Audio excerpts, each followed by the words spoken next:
Dear students, पिछले video में हमने पार्ट 14 का पढ़ा था, जो कि आधा पढ़ा था, जिसमें बताया था हमें सारस और किसान के बारे में। जिसमें क्या होता है, एक सारस का जोड़ा होता है, वो खेत में उतरता है और वहाँ उनके अंडे होते हैं, उनके बच्चे होते हैं। लेकिन थोड़े दिनों बाद क्या होता है, जो किसान होता है वो खेत में आता है और बोलता है कि अब हमारी फसल पूरी पक चुकी है, तो हमें इनको काटना होगा।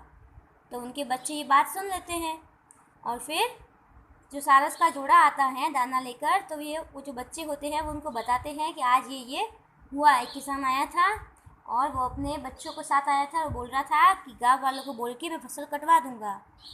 तो फिर ये जोड़ा किसान, ये सारस बोलते हैं कि ठीक है, तुम चिंता मत करो, अगर किसान फिर आए तो तुम सुनना कि वो क्या बोलता है और सारी बात याद रख के हमें बताना।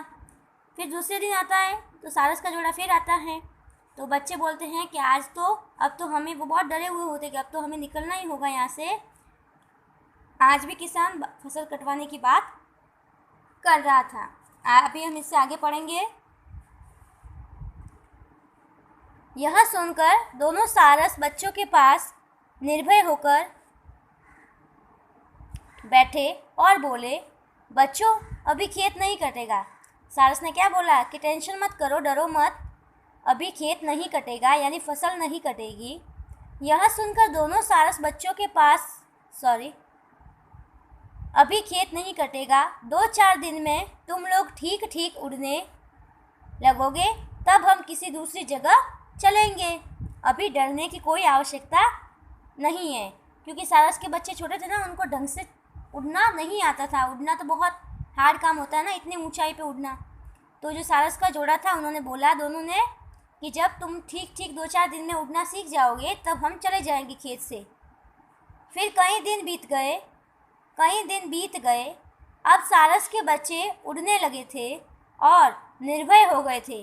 अब उनको, जैसे छोटे बच्चे को चलना आ जाता है तो वो कहीं पे भी घूमता है, गली में, घर में, किसी के भी पास आ जा सकता है। उसी तरह से जो सारस के बच्चे थे, छोटे से सारस, उनको भी अब उड़ना आ गया था, तो वो निर्भय हो गए थे, उनको डर नहीं लगता था।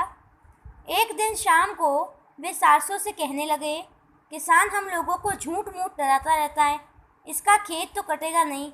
वह आज फिर आया था और अपने बेटों से कह रहा था कि बेटा, मेरे भाइयों ने मेरी बात नहीं सुनी, सब बहाना बनाते हैं। मेरी फसल का अनाज सूख कर झड़ रहा है।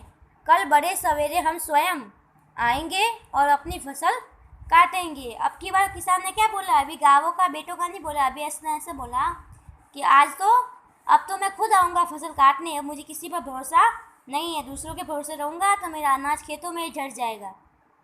यह सुनकर दोनों सारस घबरा कर बोले, चलो जल्दी चलो, अभी अंधेरा नहीं हुआ है। जो बड़े सारस थे, उनके माता पिता बच्चों के, वो बोलते हैं कि चलो जल्दी चलो, किसी दूसरे स्थान पर उठ चलो, कल फसल अवश्य कट जाएगी। उन्होंने क्या बोला कि अगर किसान स्वयं बोल के गया है काम करने का, तो फसल, इसका अर्थ है कि फसल वो ज़रूर काटेगा, क्योंकि दूसरे तुरंत काम नहीं करते। अगर हम खुद करते हैं तो कर सकते हैं तुरंत।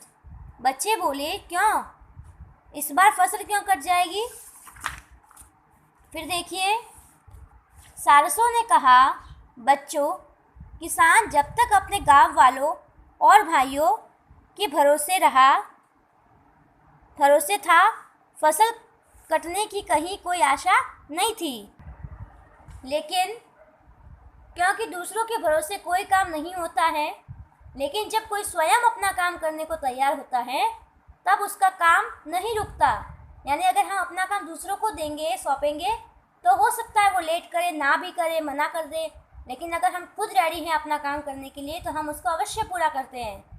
किसान जब स्वयं कल फसल काटने वाला है, तब तो यह फसल अवश्य कटेगी। अगर हम खुद कोई काम करना सोच ले तो हम अवश्य कर सकते हैं, लेकिन हम दूसरों के भरोसे रहे कि वो करेगा, वो लाके देगा, वो बोलेगा, तो वो असंभव है। यह कहकर दोनों सारस उसी समय अपने बच्चों के साथ वहाँ से उड़कर दूसरे सुरक्षित स्थान पर चले गए। ठीक है, इससे हमें क्या शिक्षा मिली कहानी से, कि हमें दूसरों के भरोसे कोई कार्य नहीं छोड़ना चाहिए, जो भी करना है खुद करना है। ठीक है, अब आज देखिए, आज आपको होमवर्क में क्या करना है, ये जो शब्दार्थ है जो मैंने आपको कल ऑनली रीडिंग का बोला था, आज आपको ये शब्दार्थ लिखने हैं। ठीक है, लिख दोगे ना? मैं रोज़ आपको लिख के बताती हूँ, आज आपको बुक में ही बता रही हूँ क्योंकि अभी आपको करना आ गया होगा। कैसे करिएगा? सबसे पहले आएगा पाठ 14, फिर आएगा सारस और किसान, फिर चैप्टर का नेम, नंबर, फिर ऐसे करिएगा शब्दार्थ लिखकर 1 2 3 4, और ये जो चारों हैं ये इनके नीचे ला लेना और फिर करना आपको। ठीक है? चिंता यानी परेशानी, प्रबंध यानी व्यवस्था, कहीं यानी अनेक, अवश्य यानी ज़रूर, स्वार्थी यानी अपना ही लाभ देखने वाला, निर्भय यानी निडर, स्वयं यानी खुद अपने आप, भरोसे यानी विश्वास पर। क्लियर?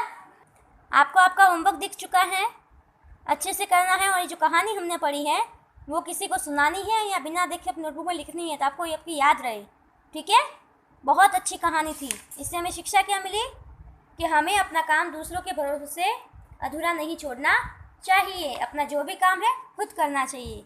ठीक है? ये शब्दार्थ आपका होमवर्क है, अच्छे से लिखना है। 4 इधर और ये जो 4 है ये इसके नीचे ला के लिखने हैं। ठीक है?